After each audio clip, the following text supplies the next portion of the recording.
जय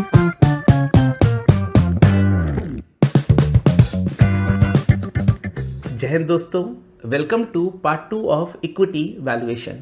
तो बेटा ये हमारा पार्ट 2 होने वाला है। एक बार मैं रिवाइज कराना चाहूँगा कि पार्ट 1 में मैंने आपको क्या पढ़ाया था। तो पार्ट 1 में मैंने आपको पढ़ाया था कि हम कंपनी की वैल्यूएशन कैसे करते हैं। ये इस चैप्टर में हम क्या सीखने वाले हैं, how to value a company, और किसी भी कंपनी की फंडामेंटल वैल्यू, किसी भी कंपनी की इंट्रिंसिक वैल्यू या फेयर वैल्यू को कैसे कैलकुलेट करा जाता है। तो हमने क्या सीखा था? हमने सीखा था वैल्यूएशन के 2 टेक्निक्स हैं। एक टेक्निक को हम कहते थे एब्सोल्यूट और एक टेक्निक को हम कहते थे रिलेटिव।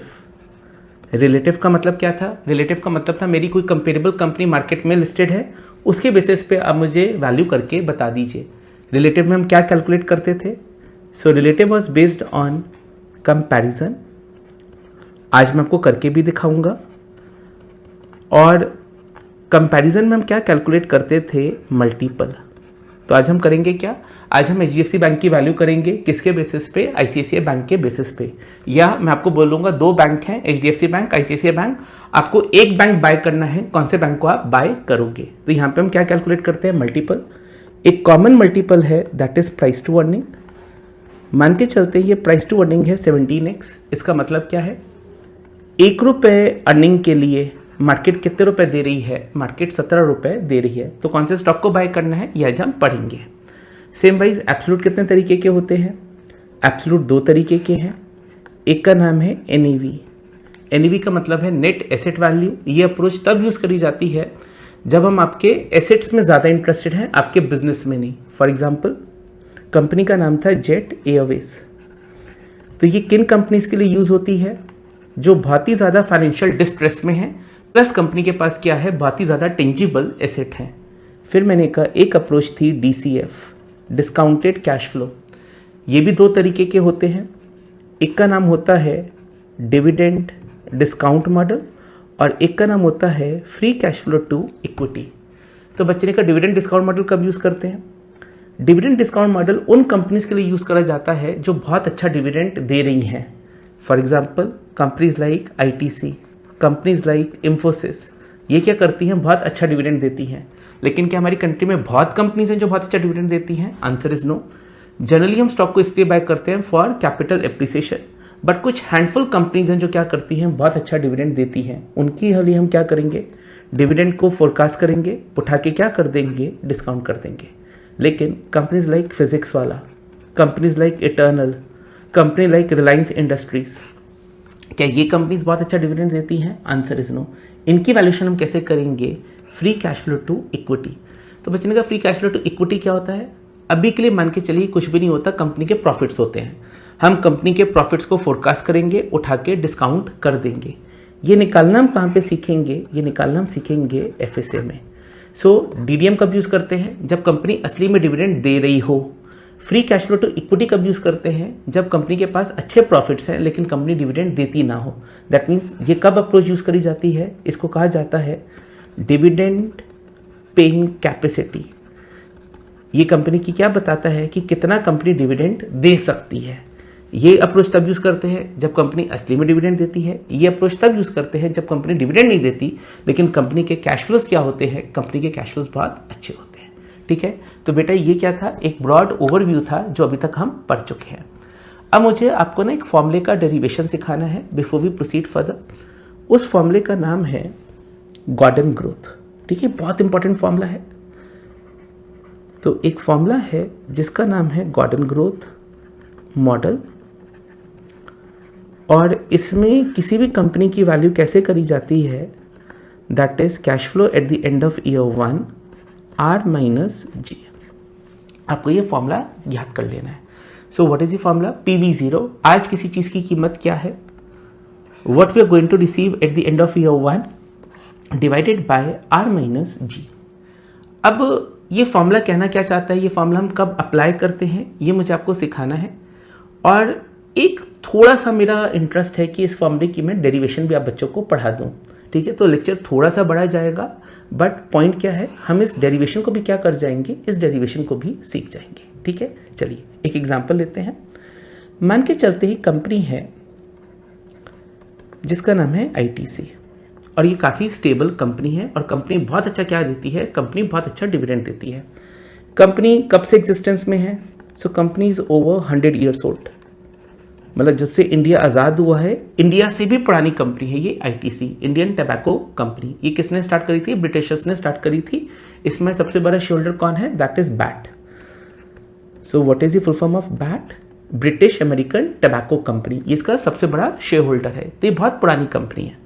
तो क्या ये स्टेबल कंपनी है? Answer is yes. कंपनी बनाती क्या है? कंपनी मेनली टबैको प्रोडक्ट्स के थ्रू पैसा कमाती है। इसका फुल फॉर्म है इंडियन टबैको कंपनी। अब किसी इन्वेस्टर ने कहा मैं इस कंपनी के शेयर को लेना चाहता हूँ, और कंपनी ने कहा हम आपको अगली बार डिविडेंड देंगे 10 रुपये। ठीक है, तो कंपनी ने कहा हम आपको डिविडेंड कितना देंगे? 10 रुपये। और ये बहुत स्टेबल कंपनी है, और इसकी ग्रोथ रेट क्या है? ये ना बहुत ज़्यादा ग्रो करती है ना बहुत कम।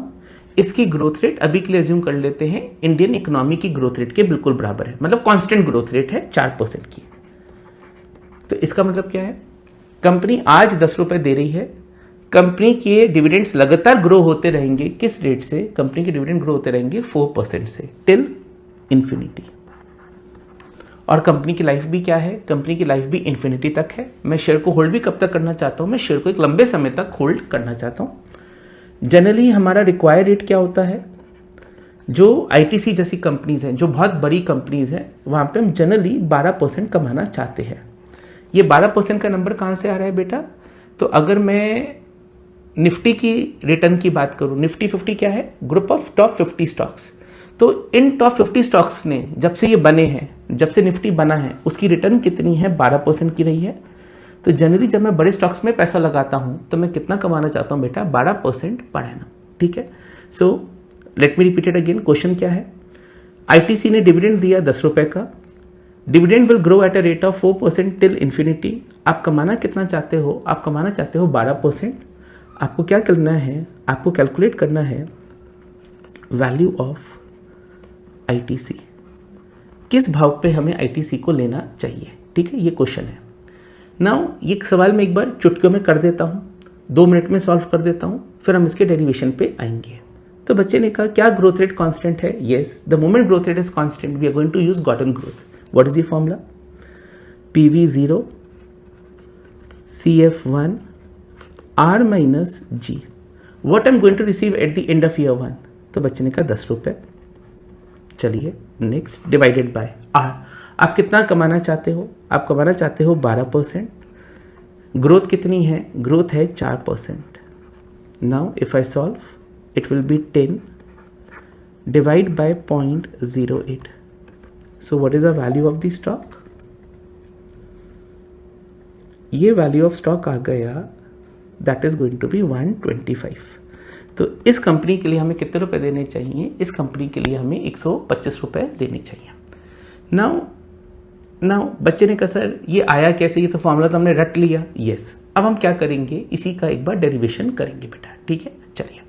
अब मेरा आपसे सवाल है, जब आप छोटी क्लासेस में थे तो एक सीरीज होता था जो स्टार्ट होता था 2, 4, 6, 8। मैंने पूछा what is the next number in this series? तो बच्चे ने कहा 10। What is the next number? 12, 14। सो बच्चे ने कहा हो क्या रहा है? लगातार नंबर 2 से बढ़ते जा रहे हैं। तो पहला नंबर था 2, फिर नंबर था 4, 6, 8। लगातार नंबर किससे ग्रो करते जा रहे हैं? 2 से ग्रो करते जा रहे हैं। इसको क्या बोलते थे बेटा? इसको बोलते थे अर्थमेटिक प्रोग्रेशन। सेम वाइज आपने एक सीरीज और सीखी थी, 2, 4, 8, 16. What is the next number in this series? This will be 32. What will be the next number? 64. What will be the next number? 128.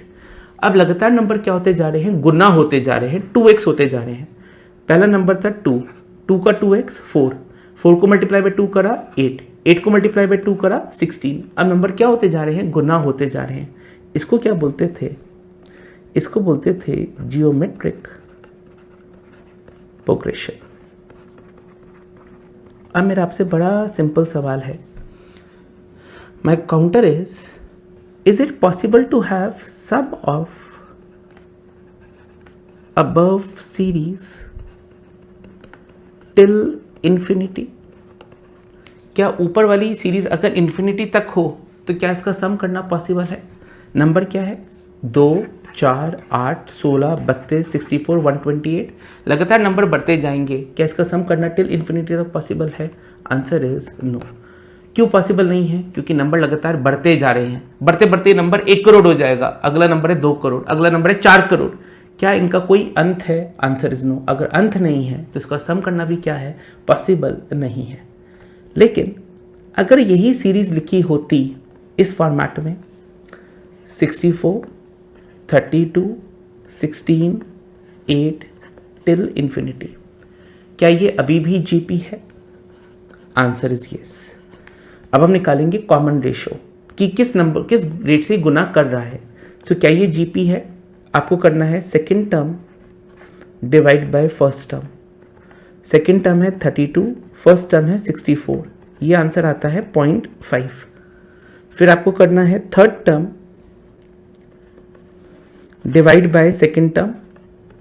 मेरा थर्ड टर्म है 16 डिवाइड बाय 32, ये भी answer आता है 0.5। क्या second term divide by first term is it equal to third term divide by second term? Answer is yes. तो ये क्या है? जीपी है। कॉमन रेशो कितना है? कॉमन रेशो है 0.5x। तो बच्चे ने कहा इस 0.5x का मतलब क्या है? How to get next number, अगला नंबर निकालना कैसे है, ये नंबर कैसे निकालना है? पिछले वाले नंबर को 0.5 से मल्टीप्लाई कर दो, तो आंसर कितना आ गया? 32। 32 को मल्टीप्लाई कर दो 0.5 से, 0.5 का मतलब होता है आधा कर दो, आंसर कितना आ गया? 8। 8 को मल्टीप्लाई कर दो 0.5 से, अगला नंबर कितना आ गया? 8। फिर है 4, फिर है 2, फिर है 1, फिर है 0.5। अब मेरा आपसे काउंटर है, क्या इसका सम करना पॉसिबल है? अपने आप से लॉजिकली सोचिए। नंबर लगातार छोटे होते जा रहे हैं, छोटे छोटे होते होते होते ये जीरो के पास पहुंच जाएंगे। क्या ये नंबर नेगेटिव हो सकते हैं? You are multiplying by a positive number, क्या ये नंबर नेगेटिव हो सकते हैं? आंसर इज नो, ये कभी भी नेगेटिव नहीं होंगे। लेकिन क्या ये बहुत जीरो के पास हो जाएंगे? Answer is yes. क्या इसका सम करना पॉसिबल है? इसका सम करना डेफिनेटली पॉसिबल है। क्यों पॉसिबल है? क्योंकि नंबर लगातार गिरते जाएंगे, गिरते गिरते गिरते किसके पास आ जाएंगे? जीरो के पास आ जाएंगे। अगर जीरो के पास आ जाएंगे तो इसका सम करना क्या पॉसिबल है? Answer is yes. तो इसका फॉर्मूला क्या होता है? इसका फॉर्मूला होता है सम ऑफ, या आप लोअर क्लासेस में पढ़ के आए हो, sum of infinite GP. What is the sum of infinite GP? That is first term divide by 1 minus common ratio. लेकिन इसकी कंडीशन है, ये कौन सी जीपी होनी चाहिए? डिक्लाइनिंग जीपी होनी चाहिए, इंक्रीजिंग जीपी नहीं होनी चाहिए। तो इसकी कंडीशन है, what is a condition? My condition is common ratio to be less than 1। पीछे वाले केस में कॉमन रेशो कितना था? 2 गुना था, चीजें लगातार बढ़ती जा रही थी। मुझे इंक्रीजिंग जीपी नहीं चाहिए, मुझे कौन सी जीपी चाहिए? मुझे डिक्लाइनिंग जीपी चाहिए। अगर डिक्लाइनिंग जीपी है तो क्या इसका सम इन्फिनिटी तक करना पॉसिबल है? Answer is yes. What is the formula? First term. What is my first term? 64। कर दीजिए प्लग इन सारे बातों को।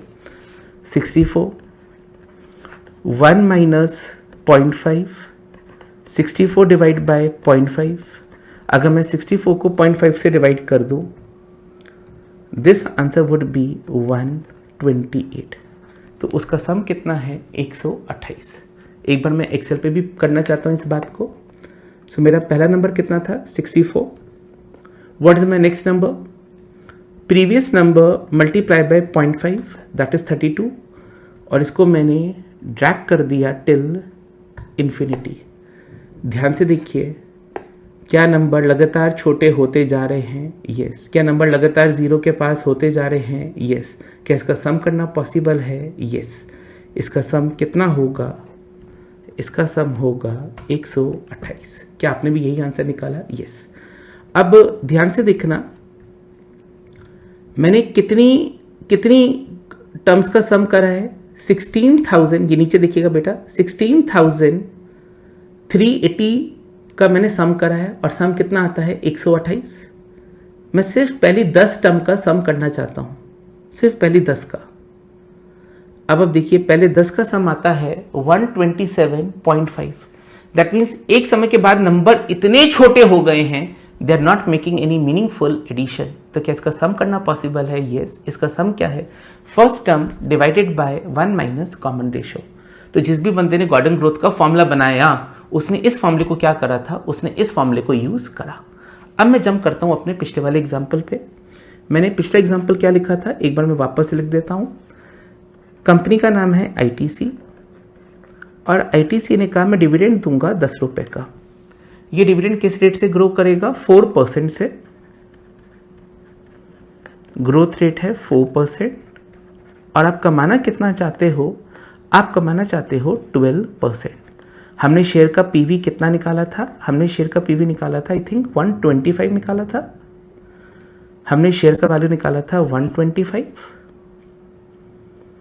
अब आपको वापस से शेयर के फेयर वैल्यू को निकालना है। ठीक है, चलिए मेरा आपसे बड़ा सिंपल सवाल है। अभी डिविडेंड है 10 रुपए, अगला डिविडेंड 4% से बढ़ जाएगा। What is the dividend of second year? So बच्चे ने कहा 10 multiply by 1.04। So next dividend would be 10.4। वापस से डिविडेंड बढ़ जाएगा 4% से। What will be the dividend of next year? 10.4 multiply by 1.04, this dividend would be 10.816। और ये कहानी कब तक चलती रहेगी? ये कहानी चलती रहेगी टिल इन्फिनिटी। नाम है काउंटर इज पीवी। अब आपको स्टॉक की वैल्यू निकालनी है। पहले आपको मिला 10, इस 10 को डिस्काउंट करेंगे 1 साल से। किस रेट से? 12%।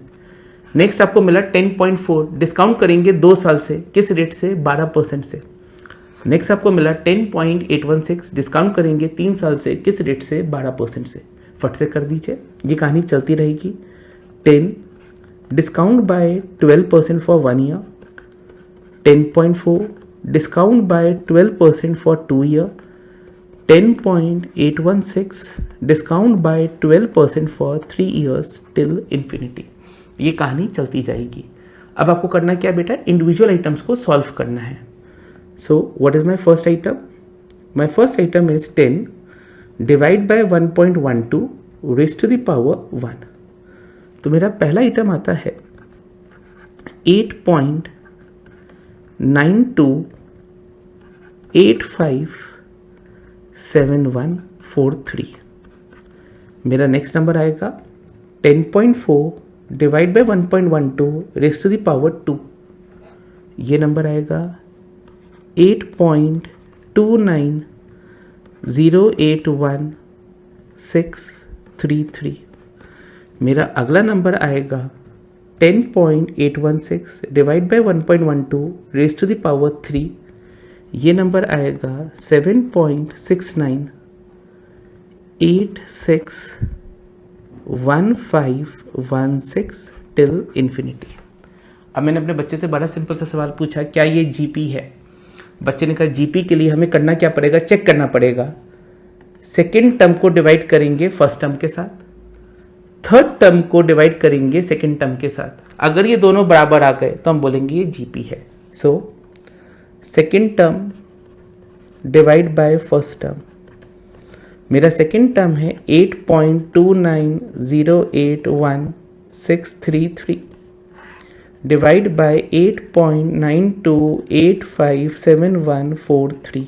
एक नंबर आ जाएगा। फिर मैंने कहा what is third term? Divide by second term. मेरा थर्ड टर्म है 7.69861516 divided by 8.29081,633। Now I'm going to take the help of Excel. So मैंने करा second term divide by first term, एक नंबर आ गया। फिर मैंने करा third term divide by second term, एक नंबर आ गया। चेक करिए कि दोनों नंबर बराबर है।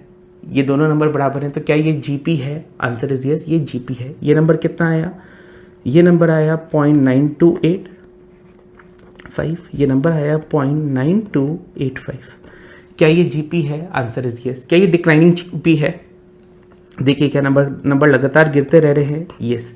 कॉमन रेशियो लेस देन 1 है, क्या इसका इन्फिनिटी तक सम करना पॉसिबल है? Answer is yes. अब बच्चे ने कहा इसका सम क्या होगा? सो बच्चे ने कहा अबव सीरीज इज जीपी या above series is declining GP, और अगर डिक्लाइनिंग जीपी है तो क्या इसका सम करना इन्फिनिटी तक पॉसिबल है? Yes. What is the sum? So बच्चे ने कहा sum is equal to first term, my first term was 8.92 857143 divided by 1 minus 9285। अब आपको ये सॉल्व करना है। So what is my first term? ये मेरा फर्स्ट टर्म था, divided by 1 minus common ratio. ये सम कितना आया? ये सम आ गया 125। और लॉजिकली सोचिए आपका सम भी कितना आया था? आपका सम भी ऊपर 125 आया था। तो क्या हमें ये डेरिवेशन करने की ज़रूरत है? Answer is no. ये तो मैंने सिर्फ सिखा दिया ये फॉर्मूला बना कैसे था। जब भी कोई ऐसा केस होगा हमें सिंपली करना क्या है? हमें सिंपली गॉर्डन ग्रोथ को लगा देना है। गॉर्डन ग्रोथ का फॉर्मूला क्या है? PV0 CF1 R minus G। जिस भी बंदे ने फॉर्मूला बनाया है उसने किसको यूज करा था? उसने सम ऑफ इन्फिनिट जीपी को यूज करके क्या करा है? इस फॉर्मूले को डराइव करा है। तो आपको सिर्फ एक फॉर्मूला याद रखना है। इस फॉर्मूले की कंडीशन भी है, आपका न्यूमरेटर भी पॉजिटिव होना चाहिए, डिनोमिनेटर भी पॉजिटिव होना चाहिए। अब डिनोमिनेटर कब पॉजिटिव होगा? सो इसकी कंडीशन है required rate has to be greater than growth rate. अगर बेटा RG से बड़ा होगा तभी ये नंबर पॉजिटिव होगा, तभी PV क्या आने वाली है? तभी PV पॉजिटिव आने वाली है। सो हमने कंक्लूड करा। अभी हम LOS पे जंप करेंगे। अगर क्वेश्चन कभी कहता है कि कंपनी ये डिविडेंड दे रही है, ये डिविडेंड लगातार इस रेट से ग्रो करेगा, तो हम किसको यूज कर लेते हैं? Gordon growth. तो एक बार लिख लीजिए, फॉर्मूले का नाम है गॉर्डन ग्रोथ मॉडल। इसका फॉर्मूला क्या है? PV0 CF1 divide by R minus G। इसकी कंडीशन क्या है? इसकी कंडीशन है R has to be greater than G। ठीक है, हम इसको क्या कर देंगे? इसके थ्रू हम इस क्वेश्चन को सॉल्व कर देंगे। अब बिफोर वी प्रोसीड फर्दर मैं एक आपको दिखाना चाहता हूँ। If I go to the market today and I search a stock ITC। Now ITC पे आप एक टर्म देखना, that is dividend yield. That is dividend yield. ये डिविडेंड यील्ड कितने का है? 5.19। थोड़ा सा प्रैक्टिकली भी पढ़ लेते हैं बेटा। सो आप ITC पे गए, ITC का CMP कितना है? मार्केट में बिक कितने रुपए का रहा है? That is 279.10। और इसका डिविडेंड यील्ड कितना है? इसका डिविडेंड यील्ड है 5.19%। ना इसका मतलब क्या है? अब आप इन दोनों नंबर को आपस में मल्टीप्लाई कर दीजिए। 279.10 मल्टीप्लाई बाय 0.0519, इन दोनों नंबर को आपस में मल्टीप्लाई कर दीजिए। इसका मतलब क्या है? इसका मतलब है कि अगर आज आप ITC का स्टॉक बाय करते हो तो आपको एनुअली कितने रुपए का डिविडेंड मिलेगा? आपको एनुअली इतने रुपए का डिविडेंड मिलने वाला है। तो ये बहुत अच्छा स्टॉक है। इसकी डिविडेंड यील्ड कितने की है? 5% की है। लेकिन क्या हर स्टॉक की डिविडेंड यील्ड 5% है? नो, 5% बहुत बड़ा नंबर होता है बेटा। अब अगर इसको आप कंपेयर करोगे for a stock like Reliance, अब एक बार रिलायंस से कंपेयर करते हैं, रिलायंस इंडस्ट्रीज। ना रिलायंस इंडस्ट्रीज का डिविडेंड यील्ड कितना है? 0.46%। लेकिन ITC का डिविडेंड यील्ड कितना है? 5%। सो ITC को लोग किस लिए बाय करते हैं? So that they are going to receive the dividend. ना स्ट्रांगली वांट, अब you are blessed enough that you have a tools like Claude या Gemini या ChatGPT। यहाँ पे आपको क्या करना है? एक prompt लिखना है, I want to buy ITC। ठीक है, I want to value using dividend discount model। ठीक है, please help me, is selected approach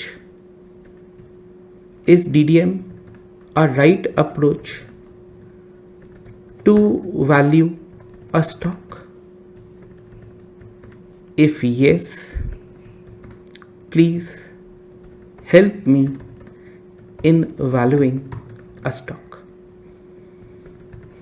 ठीक है, आपने इसको प्रॉम्प्ट दे दिया। आपने पूछा क्या DDM एक अच्छा अप्रोच है, मेरे हिसाब से येस है। आपने इससे पूछा क्या DDM एक अच्छी अप्रोच है, अभी आपको बोलेगा येस और नो। और आपने कहा if yes so help me with the help of valuing a stock. देखते हैं क्या आंसर देता है। चलिए देखते हैं क्लॉड ने क्या आंसर करा। So is DDM a right approach? Answer is yes.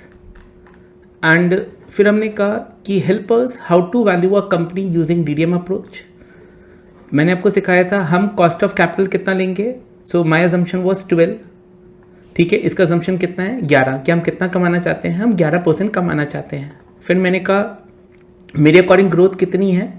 सो इसने ग्रोथ को निकाला 3.4। Eventually calculated the growth in the range of 4.5 to 5.5। तो इंडिया की ग्रोथ रेट कितनी है बेटा, हमने जनरली लॉन्ग टर्म इंडिया की ग्रोथ रेट ली, that is somewhere close to 4 to 5%। And based upon that इसने कंपनी के शेयर की वैल्यू कितनी निकाल दी, इसने कंपनी के शेयर की वैल्यू निकाल दी close to 250 to 278। So what is the need of the hour? अभी आप थ्योरेटिकली तो पढ़ रहे हो, टीचर ने आपको बता दिया कि कौन से स्टॉक को आप DDM के थ्रू वैल्यू कर सकते हो। So stocks like ITC, stocks like Infosys, stocks like PFC, RSC मैंने आपको बता दिया। अब आपका काम क्या है, असली में स्टॉक्स को क्या करना, वैल्यू करना। मैंने आपको बोला कि मैंने 12% का कॉस्ट ऑफ कैपिटल क्यों लिया, क्योंकि जो बड़ी कंपनीज हैं, जो निफ्टी का पार्ट है, जो बहुत बड़ी है, जनरली हम उसमें कितना कमाना चाहते हैं, उसमें हम 12% कमाना चाहते हैं। इसका लॉजिक क्या है, क्योंकि निफ्टी ने भी हिस्टोरिकल कितने की रिटर्न दी है, 12% की रिटर्न दी है। So what is the need of the hour? सिर्फ फॉर्मूले को नहीं पढ़ना, मैं 2 मिनट में इस फॉर्मूले को कवर करा सकता था। आपको क्या करना है, लॉजिकली अप्लाई करना है, फॉर्मूला बना कैसे और किस कंपनी की वैल्यू हम कर सकते हैं, यूज योर DDM अप्रोच। ठीक है, सो बेटा in this part what we have covered how we can value a company जिसकी ग्रोथ रेट क्या है, जिसकी ग्रोथ रेट कांस्टेंट है। ठीक है, चलिए अब अपने क्वेश्चन बैंक पे, अपने नोट्स पे वापस से जंप करते हैं। नाउ मैंने ई तक आप बच्चों को पढ़ा दिया था, एफ में अभी नहीं पढ़ा सकता क्योंकि उसमें advantages disadvantages of various model की बातें हो रही हैं। तो अभी हमने सारे मॉडल नहीं पढ़े हैं, तो एफ को मैं अभी इग्नोर करना चाहता हूं। Now I am moving to concept number G. You have to calculate the value of a preferred stock. ठीक है, सो बताइए प्रेफर्ड स्टॉक के केस में होता क्या था। सो प्रेफर्ड स्टॉक अगर हम रिकॉल करें, in preferred stock we are going to receive dividend at fix rate. आपको डिविडेंड मिलेगा एक फिक्स रेट पे। अब आपको उसकी वैल्यू निकालनी है, देखते हैं। नाउ कंपनी 100 रुपए का कंपनी का फेस वैल्यू है। कंपनी ने कहा मैं डिविडेंड दूंगी 5 रुपए का। ये 5 रुपए का डिविडेंड कब तक मिलेगा, ये 5 रुपए का डिविडेंड मिलेगा टिल इन्फिनिटी। आप कितना % कमाना चाहते हो, तो आपने कहा मैं 8% कमाना चाहता हूँ। सो what is the dividend 5। What is the dividend of second year? 5. What is the dividend of third year? 5 till infinity. What is your required rate? What is your required rate? Your required rate is 8%. तो आज आपको कितने रुपए इस stock के लिए देने चाहिए? So we will use cotton growth, PV0, CF1, R minus G. What is my first cash flow? 5 rupees. What is my required rate? 8%. What is my growth rate? My growth rate is 0. Point to be noted, जो preferred stock होते हैं उनमें कोई भी growth rate नहीं होती, dividend आपको constant rate से मिलता रहेगा। अब आपको क्या करना है, इस शेयर की वैल्यू निकाल लेनी है। तो इस शेयर को मैं मार्केट में कितने रुपए पे बाय करूंगा, इस शेयर को मैं मार्केट में बाय करूंगा 62.5। अब इसका मतलब क्या है, इसका मतलब है इस शेयर के लिए आपको देने हैं 62.5। आपको इन्फिनिटी तक क्या मिलता रहेगा, 5 रुपए हर साल। अब बच्चे ने कहा सर ये तो मुझे बहुत गलत लग रहा है, इसका मतलब आप ये कह रहे हो कि मुझे सिर्फ एक बार 62.5 देने हैं और मुझे हर साल क्या मिलता रहेगा, 5 रुपए till infinity. Answer is yes. अब हो सकता है कई बच्चों को ये बात गलत लग रही हो। अब मैं आपसे एक सवाल और लॉजिकली करना चाहता हूं। मान के चलते हैं कि आपने आज एक बैंक में एफडी करा दी 10% की, और आप एफडी हर बार 1 साल की कराते हो और जो भी इंटरेस्ट कमाते हो उस इंटरेस्ट को निकाल लेते हो, प्रिंसिपल को वापस से री इन्वेस्ट कर देते हो। ठीक है, सो मान के चलते हैं टाइम 0 पे आपने 100 रुपये की एफडी कराई। ये एफडी कितने की हो गई? 1 साल बाद 10% से 110। आपने जो कमाया इंटरेस्ट उसको निकाल लिया, 10 रुपये को निकाल लिया, वापस से आपने एफडी रिन्यू कर दी 100 रुपये की। अब ये दूसरे साल वापस एफडी कितने की हो जाएगी? 110। आपने 10 रुपये निकाल लिए, आपका प्रिंसिपल वापस से क्या रहा? 100। आपने वापस से एफडी को रिन्यू करा। अब सवाल बड़ा सिंपल है, आप बैंक में सिर्फ एक बार 100 रुपये लगाओगे, आपको कब तक 10 रुपये मिलते रहेंगे? आपको 10 रुपये मिलते रहेंगे टिल इन्फिनिटी। आपको 10 रुपये मिलते रहेंगे टिल इन्फिनिटी। सेम वाइज यहाँ पे भी आपको एक बार बैंक में कितने रुपए डालने हैं, ये स्टॉक में कितने रुपए लगाने हैं? 62 रुपीस। आपको इन्फिनिटी तक कितने रुपए मिलते रहेंगे? आपको हर साल 5 रुपए मिलते रहेंगे टिल इन्फिनिटी। सेम वाइज आज आप बैंक में एक बार 100 रुपए डाल दीजिए, आपको हर साल कितने रुपए मिलते रहेंगे? 10 रुपए till infinity. So what we are going to use? We are going to use Gordon growth. Point to be noted, prefer stock के जो स्टॉक्स होते हैं उसमें किसी तरीके की ग्रोथ रेट क्या होती है? ग्रोथ रेट नहीं होती है। सो एक नोट लिखेंगे, ये डबल स्टार नोट है। In preferred stock amount of dividend is constant. Amount of dividend is constant. We receive this amount. ये पैसा आपको कब तक मिलता रहेगा? Till infinity. ठीक है, चलिए जी हो गया, जी सिंपल था। Now moving to my concept number H. अब कॉन्सेप्ट नंबर एच में आपको क्या करना है? गॉर्डन ग्रोथ को यूज करना है शेयर की वैल्यू निकालते वक्त, और एक है 2 स्टेज मॉडल। ठीक है, तो what is the meaning of 1 stage 2 stage अभी हम थोड़ी देर में करेंगे। चलिए पहले एग्जांपल पढ़ते हैं। गॉर्डन ग्रोथ को यूज करिए। कंपनी ने लास्ट ईयर डिविडेंड दिया है 1.5 का। ये डिविडेंड ग्रो करेगा eight a rate of 8% for ever. आपका रिक्वायर्ड रेट है 12%। क्या आपको शेयर की वैल्यू निकालनी है? क्या हम गॉर्डन ग्रोथ को यूज कर सकते हैं? Answer is yes. सो लिखते हैं concept number H.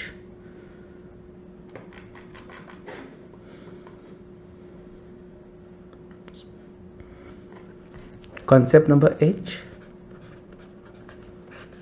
PV of a stock is CF1 divide by R minus G। Company ने लास्ट ईयर डिविडेंड दिया था 1.5 का, अब ये डिविडेंड ग्रो करेगा। So what will be the next year dividend? 1.5 multiplied by 1.08. What is your required rate? 12%. What is your growth rate? 8%. If I solve,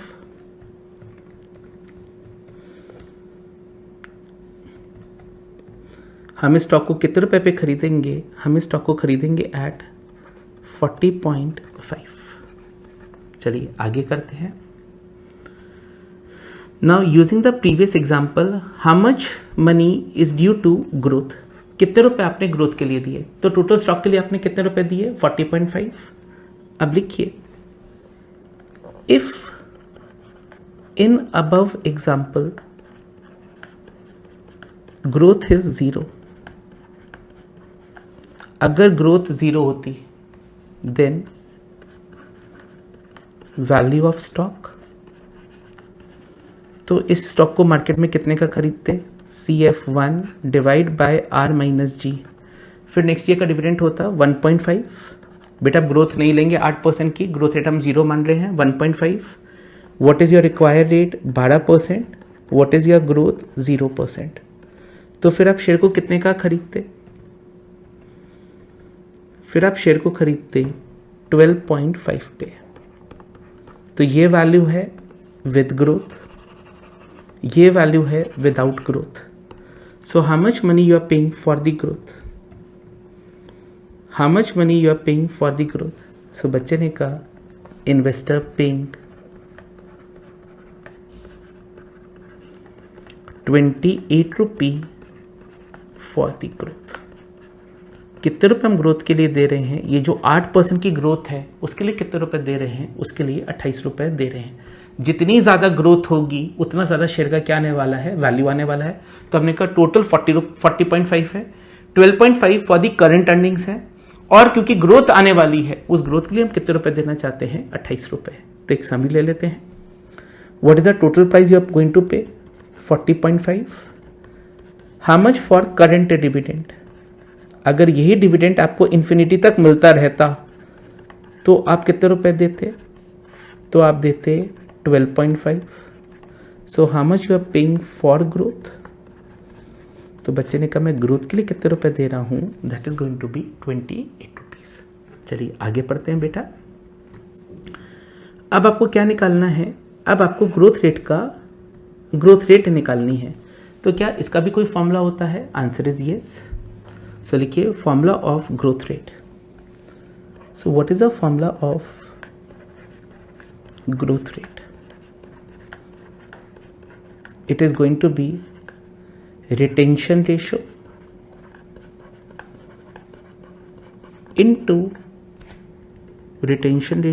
into ROE।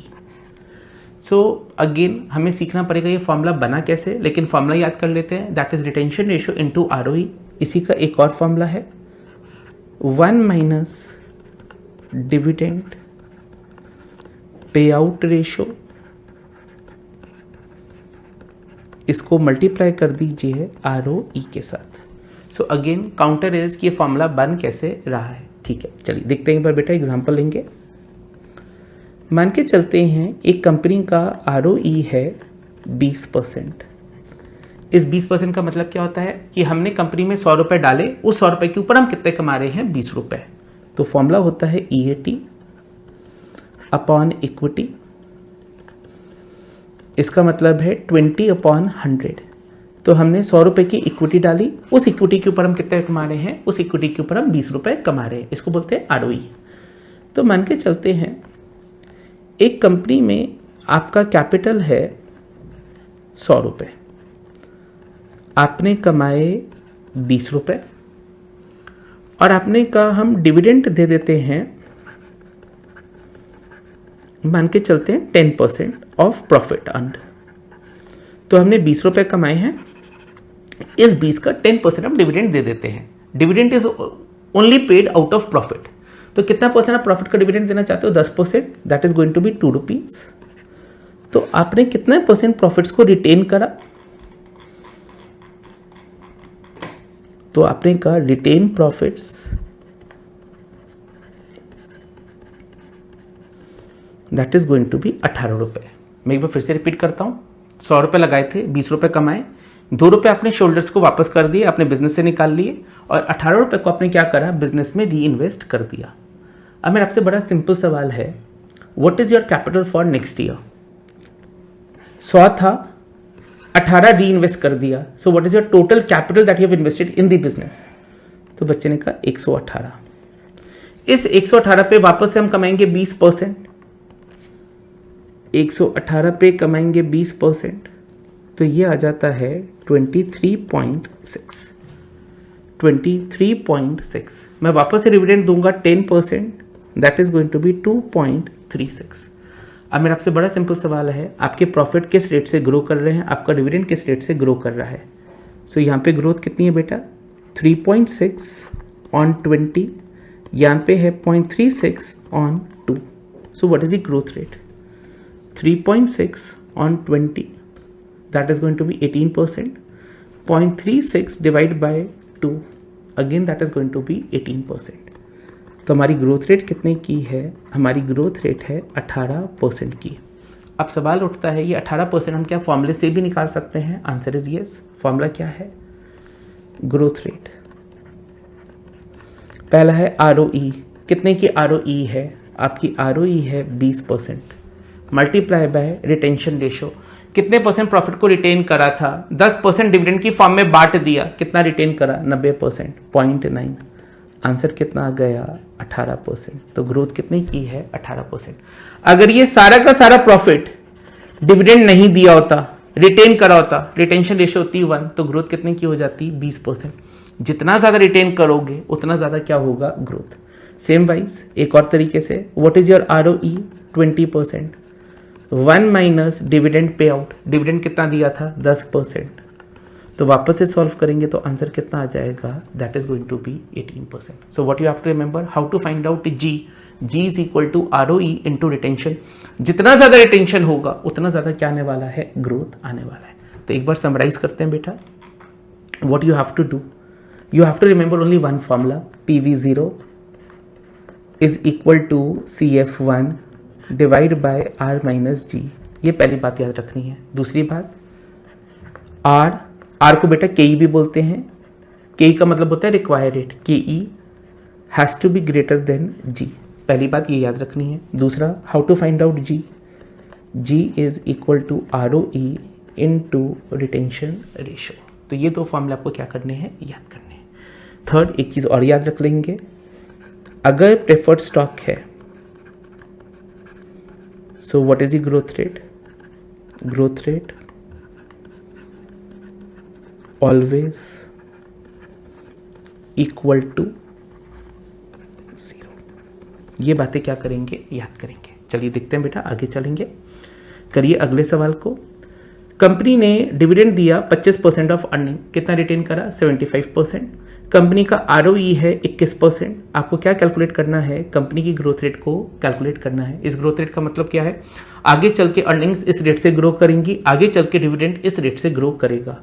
सो बच्चे ने कहा, if I have to write the solution, what is the formula for growth rate, that is ROE into retention ratio. ROE है 21%, 25% आपने dividend दिया है तो कितना retain करा है, 75% आपने रिटेन करा है. What is the growth rate, your growth rate would B 15.75. मैं एक बार इसे लंबे वाले तरीके से भी कराना चाहता हूं ताकि आपको लॉजिकली करेक्ट हो जाए. इस सवाल में आपका ROE कितना है बेटा, 21%. इसका मतलब शुरू में कैपिटल था 100 रुपीज़ और आपका EAT था 21 रुपी. ठीक है, ये था. कितना परसेंट आपने डिविडेंड दे दिया, क्वेश्चन कहता है 25% आपने डिविडेंड दे दिया. सो आपने डिविडेंड दिया 25%, 21 का 25% आपने डिविडेंड दिया, that is going to be 5.25. Then what is going to be retention, your retention is 15.75. अब मेरे को बताइए, what is your new capital, your new capital is 115.75. इस पे वापस से आपने कमाया 21%. So what is your new profit, 24.3075. अब आपको क्या निकालना है, ग्रोथ रेट निकालनी है. So your growth rate would B 3.3075 divide by 21. तो आपकी ग्रोथ रेट कितने की है, आपकी ग्रोथ रेट है 15.75. देखिए क्या हमने भी यही आंसर निकाला था, 15.75. Answer is yes. So need not to go through the derivation, what you have to go through that is through formula. So class मैं एक बार फिर से रिपीट करूंगा. It was very simple for me कि मैं आपको क्या करूँ, सीधा फॉर्मूले रटवा दूँ. लेकिन मैं क्या चाहता हूँ कि मैं एक बार आपको डेरिवेशन कराऊँ, उसके बाद हम क्या करेंगे, फॉर्मूले को याद कर लेंगे. पॉइंट टू बी नोटेड, हमें खाली L1 नहीं पढ़ना है, हमें खाली पास नहीं होना. हमें क्या करना है, कल L1, L2, L3 के बेसिस के बाद, क्योंकि कॉरेस्पॉन्डेंस कोर्स है, हमें नौकरी भी करनी है, तो हमें क्या सीखना है, हमें उनका प्रैक्टिकल एप्लीकेशन सीखना है.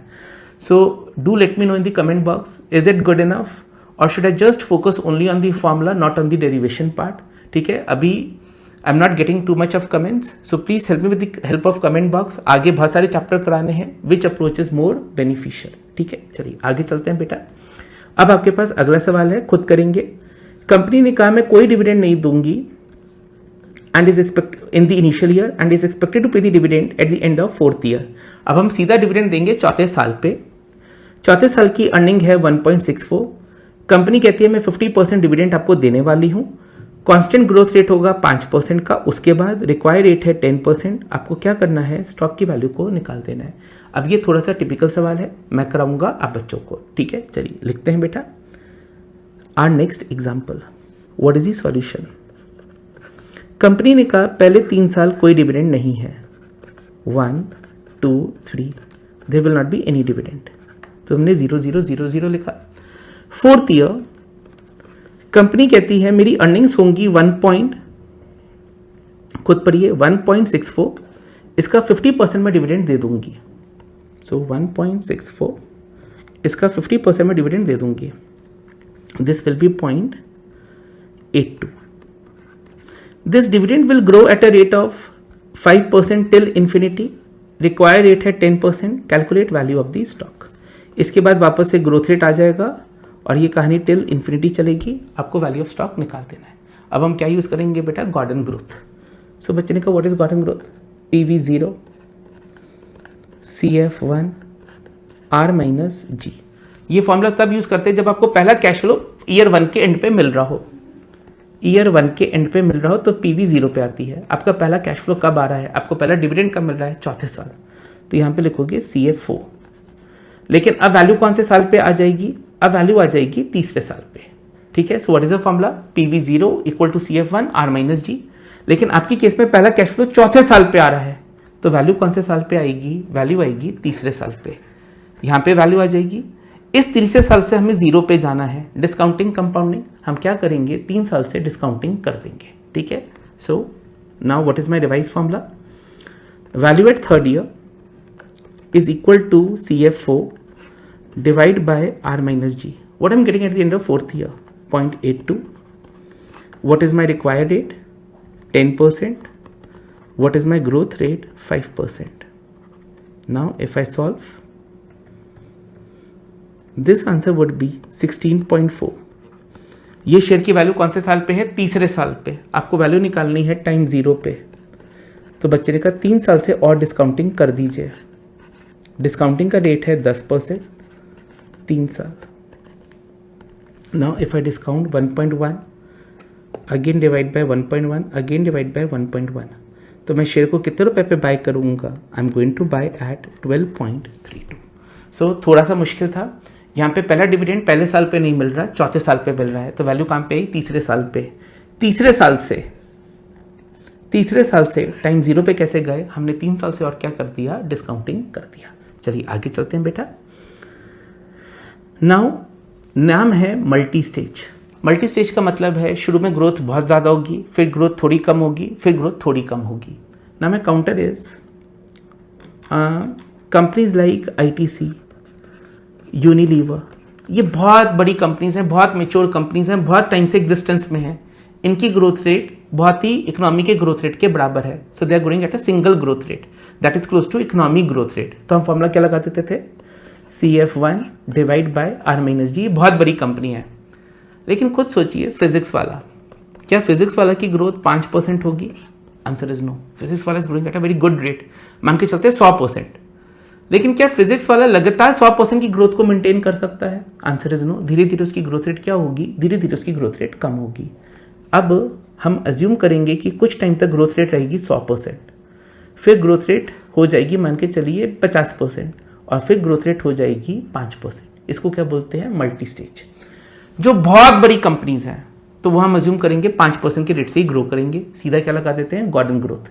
लेकिन जो छोटी कंपनीज हैं धीरे धीरे बड़ी बन रही हैं, वहां पे ग्रोथ बहुत ज्यादा है। ग्रोथ धीरे धीरे क्या होती रहेगी? कम होती रहेगी। इस फॉर्मूले को क्या बोल देते हैं? इस मॉडल को क्या बोल देते हैं? Multi stage. तो मल्टी स्टेज किन केसेस में यूज करा जाता है? उन कंपनीज के केसेस में जो बहुत अच्छे रेट से ग्रो कर रही हैं but their growth has to decline over the period. और जो बहुत बड़ी कंपनीज हैं उनके लिए हम सीधा क्या यूज कर लेते हैं? Gordon growth. चलिए करते हैं सवाल को। Company is expected to grow at a rate of 15% for next 2 year. 15% की ग्रोथ है। आफ्टर विच ग्रोथ रेट कितनी हो जाएगी? 5% टिल इन्फिनिटी। कंपनी ने जो आखिरी डिविडेंड दिया है वो 1 रुपए का है। रिक्वायर रेट है 11%। आपको स्टॉक की वैल्यू को निकाल देना है। ठीक है। तो यहाँ पे 2 ग्रोथ रेट गिवन है। पहली ग्रोथ रेट है 15% की, दूसरी ग्रोथ रेट है 5% की। करते हैं सॉल्यूशन को। सबसे पहले टाइमलाइन बनाइए। कंपनी ने आखिरी डिविडेंड कितने का दिया है? कंपनी ने आखिरी डिविडेंड दिया था 1 रुपए का। अगले साल का डिविडेंड ग्रो करेगा 15%, सो 1.15। Next dividend will again grow at 15%, 1.15. So my dividend would be 1.3225. Third year onwards dividend की ग्रोथ रेट हो जाएगी 5%. So what will be my next dividend? It would be 1.388625. ठीक है, और यहाँ से ग्रोथ रेट कांस्टेंट हो जाएगी. यहाँ पे क्या लगाएंगे? यहाँ पे लगाएंगे cotton growth. So what will be the formula of cotton growth? ये थोड़ा सा मुश्किल है. PV0 CF1 R माइनस जी. लॉजिकली देख के बताइए कहाँ से ग्रोथ रेट कांस्टेंट हो रही है, कौन से कैश फ्लो से ग्रोथ रेट कांस्टेंट हो रही है? थर्ड कैश फ्लो से. तो यहाँ पे लिखेंगे CF3 R माइनस जी. वैल्यू कौन से साल पे आ जाएगी? वैल्यू आ जाएगी सेकेंड ईयर पे. ये आया 1.388625 डिवाइडेड बाय R. R है 11, ग्रोथ है 5. Now if I solve, this answer would be 23.14375. Logically सोचिए पैसा कब मिलेगा? ये पैसा मिलेगा दूसरे साल. तो आपको दो टाइमलाइन बनानी है. पहली टाइमलाइन में आपने क्या करा?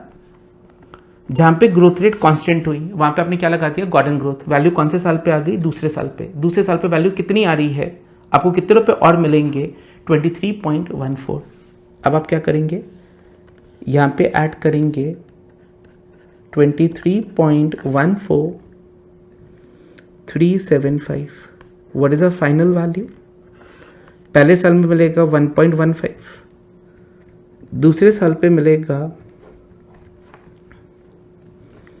24.46625. सो मैं फिर से रिपीट करता हूँ बेटा. यहाँ पे आपने क्या करा? गॉर्डन ग्रोथ ने वैल्यू यहाँ पे दे दी. अब आपको फाइनली क्या क्या मिल रहा है? ईयर 1 पे आपको मिल रहा है 1.15, ईयर 2 पे आपको मिल रहा है 24.46625. अब आपको क्या करना है? इसको डिस्काउंट करना है 1 साल के लिए, इसको डिस्काउंट करना है 2 साल के लिए. 11% के रेट से वैल्यू निकालनी है. So what is the value of the stock? तो आपने कहा व्हाट इज वैल्यू? 1.15 प्लस 24.46625 को डिस्काउंट करेंगे 11% से. 1 साल के लिए, 2 साल के लिए. So if I solve, let me solve on Excel. ये पहला आंसर आएगा.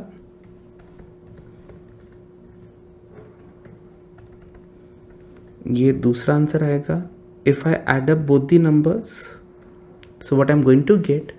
You are going to get 20.89. तो बेटा आप लोग कैसे करोगे? अपने कैश फ्लो फंक्शन के थ्रू इसको डाल दोगे कैश फ्लो 1 में, इसको डाल दोगे कैश फ्लो 2 में, एनपीवी प्रेस करोगे, किस रेट से डिस्काउंट करोगे? 11% से. आंसर कितना आ जाएगा? That is going to be 20.89. तो मैं शेयर को कितने रुपए पे बाय करूंगा? मैं शेयर को बाय करूंगा 20.89 पे. ठीक है. सो लेट मी रिवाइज टोटलिटी. आपको क्या क्या बातें अब याद रखनी है? एक आपको याद रखना है गॉर्डन ग्रोथ फॉर्मूला है CF1 divide by R minus G. ये तब होगा अगर पहला डिविडेंड फर्स्ट ईयर पे मिल रहा हो. अगर पहला डिविडेंड चौथे साल पे मिल रहा होगा तो वैल्यू कहाँ पे आ जाएगी? तीसरे साल पे. 3 साल से और क्या कर देंगे? 3 साल से और डिस्काउंटिंग कर देंगे. What is the formula of R? ROE into your retention ratio और ROE into 1 minus dividend pay out ratio. Next what you have to remember कि जो प्रेफर्ड स्टॉक होते हैं उनके केस में ग्रोथ रेट हमेशा 0% होती है. Next what you have to remember, एक होता है single stage model. Single stage model use करेंगे उन कंपनीज के लिए जो बहुत बड़ी हैं, जिनकी ग्रोथ रेट इकोनॉमी के बराबर है. कुछ कंपनीज हैं जो इकोनॉमी से ज़्यादा रेट पे बढ़ रही हैं बट वो ज़्यादा देर तक नहीं बढ़ सकती, उनकी ग्रोथ रेट गिरने वाली है. तो वहाँ पर हम क्या यूज़ कर लेते हैं? We are going to use multi stage model. ठीक है, चलिए आगे चलते हैं बेटा. सो आई होप यहाँ तक आप सब बच्चों को क्लियर हो जाएगा. यहाँ तक हमने कहाँ तक कर लिया है? So we have covered concept number A to E तक कर लिया. F मैंने छुड़वा दिया है अभी के लिए. And then we have covered G, H हमने कवर कर लिया है. ठीक है. Now I am moving to concept number I. Concept number I बोलता है किन कंपनीज के लिए मैं कांस्टेंट ग्रोथ यूज करोगे? उन कंपनीज के लिए जो बहुत ही स्टेबल हैं.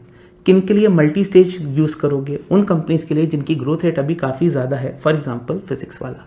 सो एक बार लिख लेते हैं concept number I. Constant growth, single growth. तो कांस्टेंट ग्रोथ हम यूज करेंगे companies like ITC, companies like Hindustan Unilever, then multi stage जो अभी बहुत ज़्यादा ग्रोथ रेट पे यूज़ हो रही हैं, companies like eternal is your Zomato, companies like Physics वाला, इनको हम कैसे यूज़ करेंगे, that is using multi stage. चलिए बेटा, अब हमारे पास हमारा क्यूबी आ जाता है, फट से इस क्यूबी को सॉल्व कर देते हैं। Which of the following is the requirement of Gordon growth formula, तो मैंने कहा था K has to be greater than G, so K has to be greater than G. Next, you want to buy a preferred stock, company dividend देती रहेगी 7 रुपए का, आपका require rate है 7.75, आपको स्टॉक कितने पे बाय करना चाहिए। क्वेश्चन नंबर 2, सो PV0 CF1 R माइनस जी, डिविडेंड मिलेगा 7 रुपए का, आपका रिक्वायर रेट है 7.75, ग्रोथ रेट है 0, तो आपको स्टॉक कितने का खरीदना चाहिए, आपको स्टॉक कितने का खरीदना चाहिए, तो आपको स्टॉक खरीदना चाहिए 90.32। What will be the answer, answer would be C.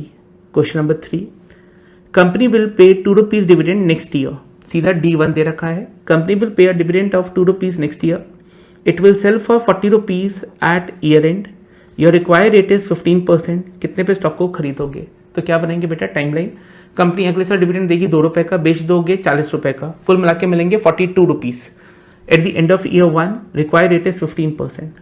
So question 3 simple है। बच्चे ने कहा हमें क्या क्या मिलेगा, पहले साल के एंड में 2 रुपए प्लस 40 रुपए, टोटल 42 रुपीज। आज कीमत क्या होनी चाहिए, डिस्काउंटिंग कंपाउंडिंग, डिस्काउंटिंग 1 साल से, किस रेट से करोगे, 15%। What should be the answer, 42 discount by 15% for 1 year, so answer should be 36.52. what is the answer, answer is B. Next, what is the intrinsic value of a stock if company's dividend are expected to grow at 5%, most recent dividend, बेटा इसका मतलब होता है last dividend, company ने last dividend कितने रुपए का दिया, 1 रुपी का, required rate is 10%, single growth rate given है, क्या यूज करेंगे, गॉर्डन ग्रोथ। क्वेश्चन नंबर 4,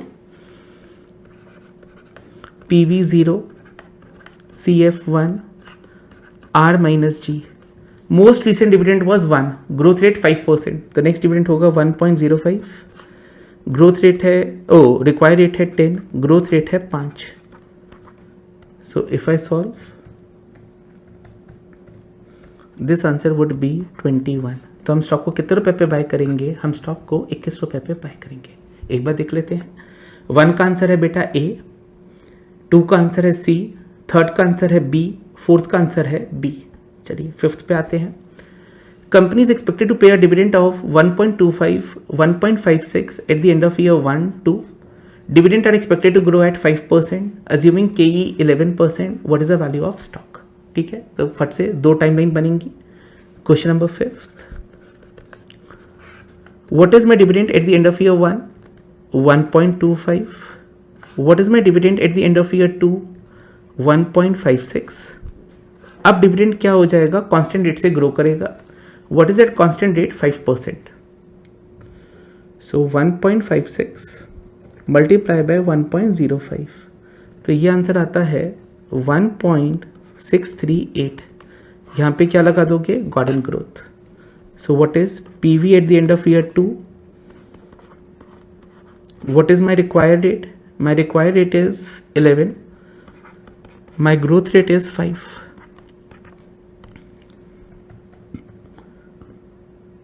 ये आंसर आता है 27.3, आपने ऐड कर दिया 27.3, what is my final cash flow, 1.25, ये आता है 28.86। बेटा इसको डिस्काउंट करोगे 1 साल से, 2 साल से, यूजिंग अ रेट 11%।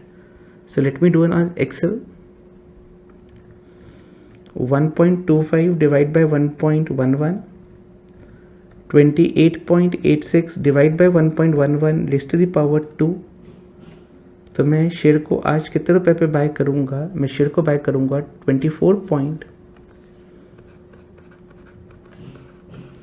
24.54, 9 पे मैं क्या करूँगा, बाय करूँगा. So what is the answer? Answer is going to be C. आगे करते हैं. कंपनी का डिविडेंड ग्रो करेगा 25% for the next 2 years, after which growth rate will be 6%. Company का रिक्वायर्ड रेट है 10%. रिसेंट डिविडेंड वॉज 1, मतलब last dividend है, was लिखा है, last dividend was 1. Using multi stage model आपको क्या करना है, शेयर की वैल्यू को निकाल देना है. ठीक है, सिमिलर है, करेंगे बेटा खुद. Question number 6. What is the dividend of next year? Last dividend था 1, ग्रो करेगा 25%, तो ये हो जाएगा 1.25. वापस से डिविडेंड ग्रो करेगा 25%, तो बेटा ये हो जाएगा 1.5625. Third, what is going to be my third dividend? It will grow at a rate of 6%. This will be 1.65625 till infinity. यहाँ पे लगा दीजिए गॉर्डन ग्रोथ. क्या करेंगे, divide by R minus G. अब बेटा सीधा कैलकुलेटर पे करेंगे. आर कितना है, आर है 10, ग्रोथ रेट है 6, तो कितने से डिवाइड कर दूंगा, 0.04 से. तो अगर इसको डिवाइड कर दूं 0.04 से, डिवाइड 0.04 से, सो व्हाट इज द आंसर, 41.40. तो आपने यहां पे लिखा 41.40625. What is my final cash flow? ये आ जाएगा 1.25. ये आपका आ जाएगा 42.96875. इसको डिस्काउंट करेंगे 1 साल से, इसको डिस्काउंट करोगे 2 साल से. किस रेट के साथ? The rate would be 10%. So let me do in Excel. मेरा पहला कैश फ्लो है 1.25 डिस्काउंट बाय 10%. मेरा सेकेंड कैश फ्लो है 42.96875 discount bye 10% for 2 years. What is the value? My value will be 36 point. My PV would be 36.647. So I hope ये आपको समझ आ रहा है बेटा, ये कैसे करना है बेटा. This you have to solve using cash flow function. ये कैश फ्लो 1 हो जाएगा, ये कैश फ्लो 2 हो जाएगा. एनपीवी प्रेस करोगे, आई मांगेगा 10 दे दोगे, एनपीवी कंप्यूट, आंसर कितना आ जाएगा 36.64. तो इस शेयर को हमें कितने रुपए पे लेना है, इस शेयर को हमें लेना है 36.64. That is going to be C. Next, किस कंपनी को कांस्टेंट ग्रोथ रेट के साथ वैल्यू करोगे, सिंगल ग्रोथ रेट के साथ? तो बच्चे ने कहा उस रेट को जिसकी अर्निंग्स कांस्टेंट रेट से ग्रो करेंगी. अब देखिए यहाँ पे किसकी अर्निंग कांस्टेंट रेट से ग्रो कर सकती है. अब biotechnology company existence in 2 years, अभी अभी कंपनी बनी है, तो यहाँ पे तो ग्रोथ रेट ज़्यादा हो सकती है, इसकी नहीं कर सकते. Next, automobile manufacture. ऑटोमोबाइल्स की अर्निंग बेटा बहुत ही ज़्यादा सिक्लिकल होती है, कभी बहुत ज़्यादा कभी बहुत कम.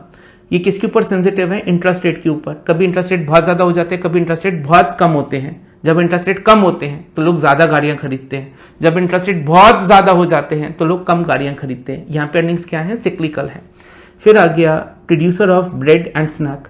जो लोग डेली आइटम्स बनाते हैं, आटा बनाते हैं, उनकी अर्निंग्स क्या स्टेबल है. येस, इंटरेस्ट रेट बहुत ज़्यादा हो या बहुत कम हो, वहाँ पे ग्रोथ रेट क्या रहने वाली है, कांस्टेंट रहने वाली है. ऐसा कौन सा सेक्टर होता है, FMCG. So what is the best point with FMCG? Companies like Unilever, economy में रिसेशन चल रहा हो या बूम चल रहा हो, इनकी ग्रोथ रेट कांस्टेंट है. कंपनी बनाती क्या है, कंपनी चाय बनाती है, कंपनी शैम्पू बनाती है, कंपनी सोप बनाती है, इनकी ग्रोथ क्या है, ये डिफेंसिव सेक्टर है. यहाँ पे ग्रोथ रेट ना बहुत ज़्यादा है ना बहुत कम है. तो हम कैसे वैल्यू करते हैं यूनिलीवर आईटीसी को, किस वे में वैल्यू करेंगे, using single rate. What should be the correct answer? The correct answer is B. ठीक है. सो नाउ बेटा I am not proceeding further, but what we have covered till this point. ये chapter बहुत बड़ा होने वाला है, तो ये हमारा दूसरा पार्ट था. अभी तक हमने क्या कर रखा है, फर्स्ट पार्ट में मैंने पढ़ाया कॉन्सेप्ट नंबर ए से लेके ई तक, फिर कॉन्सेप्ट नंबर एफ मैंने छुड़वा दिया है, जी करा दिया, एच करा दिया, आई करा दिया. अब आपको याद क्या रखना है, before proceeding to the next part, ये आपकी रिस्पॉन्सिबिलिटी है, एक बार ये सारे सवाल आपने करने हैं before proceeding to the next part. इसमें मैंने सिर्फ एफ छुड़वा दिया है, एफ को अलावा F till I have completed everything. ठीक है, तो एक रिक्वेस्ट है, सिर्फ पढ़ना नहीं है। ठीक है, चीज़ों को कैसे समझना है, चीज़ों को लॉजिकली समझना है। और बाई चांस अगर आपको कैलकुलेटर पे कैलकुलेशंस नहीं करना आ रही है, सो आई रिक्वेस्ट अगेन, मैंने एक प्रॉपर प्लेलिस्ट बना रखी है यूट्यूब के ऊपर जिसमें 4 पार्ट हैं कैलकुलेटर के यूसेज पे, उसको भी आपको क्या करना है, देखते चले जाना है।